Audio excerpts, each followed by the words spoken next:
Hey there, so today we have another review. This is a beer courtesy of Will, Homebrew Review, and this is a hazy pale ale.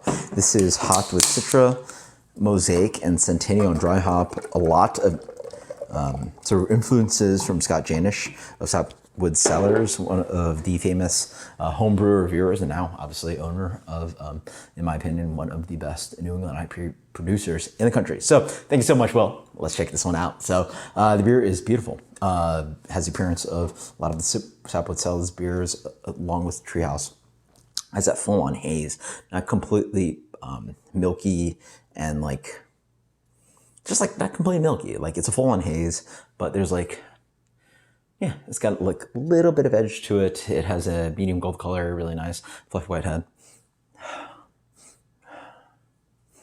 First initial impression has like a little bit of that myrcene kind of character, a little green hop, a little bit of like tropical to it.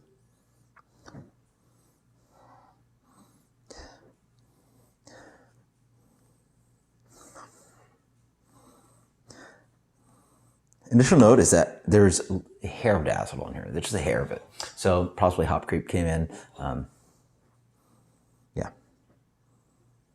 But it's still quite nice. It's ripe, it's mangoey, it's apricots, it's just like nice kind of like passion fruity kind of thing. It smells quite nice. A little bit of that kind of like pale oat / wheat character.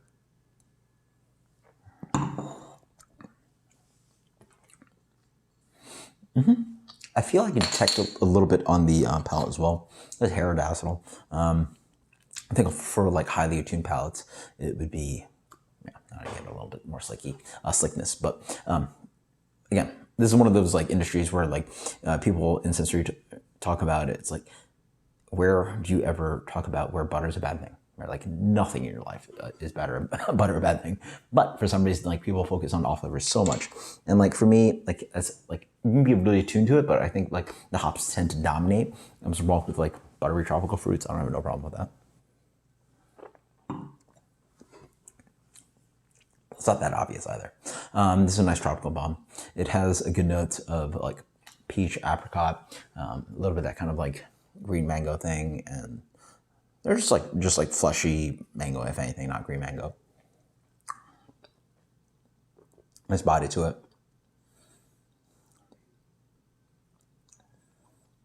5.8. It's really nice. It's at like a really nice pale ale, kind of quality. Pushing it honestly, like it really tastes like IPA, New England IPA versus like what some people would describe as pale ale. A very good place. Yeah, easy drinker. It doesn't explode as some beers do, and as you drink more, the acid will sort of like sort of picks up on the palate. So like that's something I'd really worry about. I would say like do forced diacetyl tests, like literally just to get the beer, push it into your microwave, and if you get diacetyl, then obviously ferment it more and like let the yeast clean it up. But as you drink more, it ends up being more and more obvious. Hop creep can be a killer, but in the end, I think it's a really well done New England pale ale in general. I like the fleshy fruit character of it. It's nice and dry. It has a little bit of like green hop bite to it, but like cleans up quite nicely. Well done, well done. And this for me.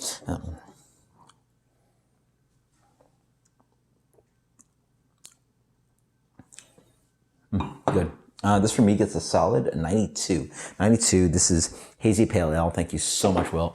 I appreciate it. And again, I can't wait for you to post some comments below. I'm curious if you find this off flavor too.